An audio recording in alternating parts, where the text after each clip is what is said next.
Hi guys, so welcome back to my channel. So today I'm here with Huang and he's in my year, and we are doing a little series on my channel about GCSE advice or things I wish I knew and to help you guys with school.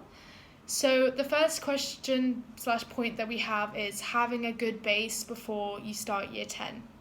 Yeah, I think that it's very good for you to have a good base before year 10 since it matters most with the theory-based subjects such as math and science since it requires you to have a lot of practice in order to master each like topics within those subjects.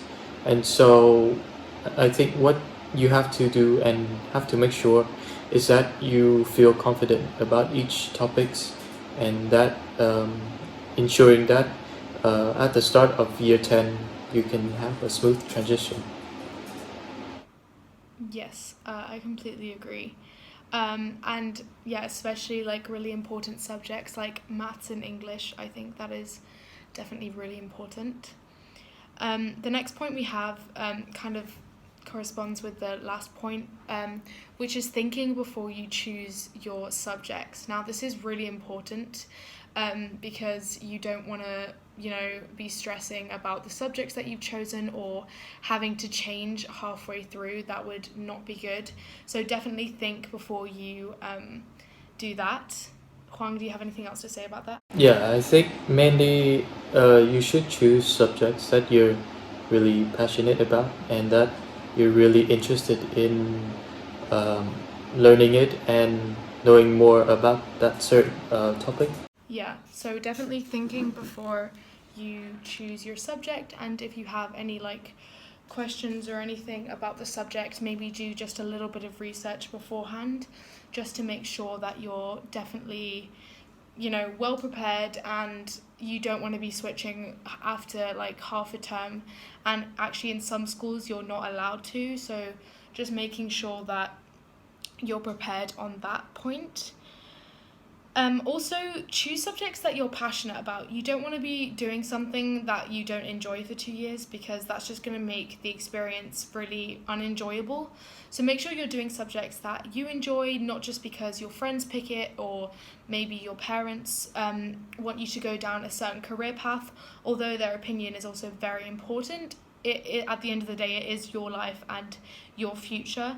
And yeah, so as I said, try to limit changes after you've started GCSE because that will not be fun and you'll have to play catch up, which is not fun. During GCSE, I'd say balance out school and your personal life. You don't want to get overwhelmed with school because although year 10 and 11 is really important, it's not as bad as IB.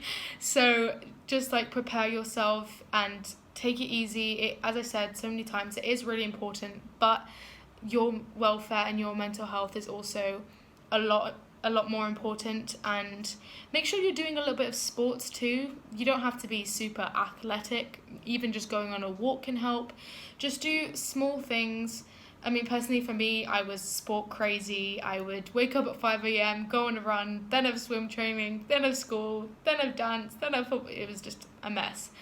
But I really advise you guys to do just a little bit of exercise just so that you're ready and you don't get too overwhelmed. I just want to add another point that I just thought about is that I think you should also ask your teacher a lot during classes if you struggle or you don't understand a certain concept, because that really ensures that you don't fall behind and not having to play like catch up.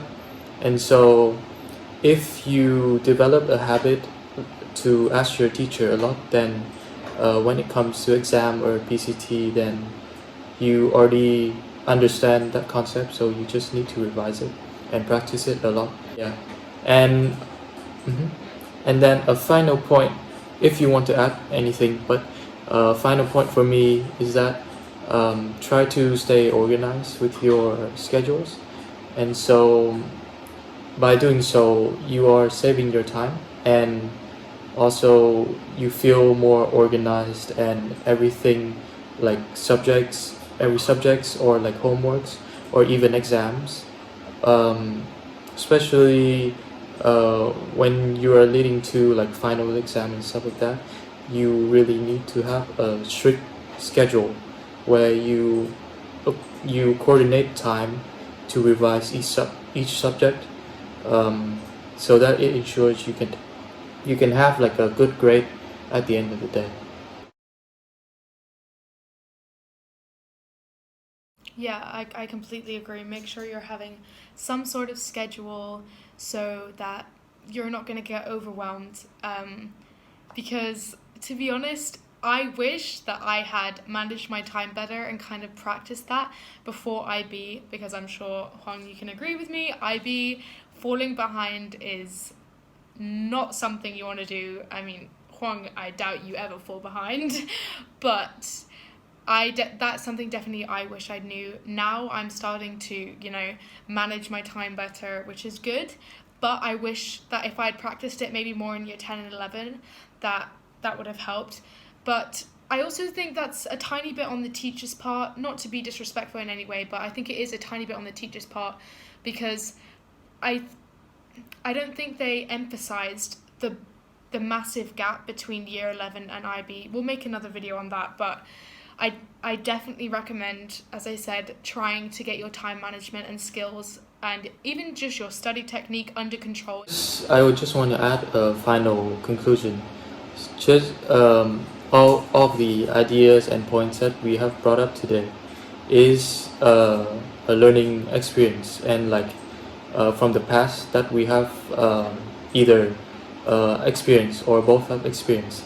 So just try to learn from our mistakes and really try to avoid like bad mistakes that you are going to regret during your GCSE journey.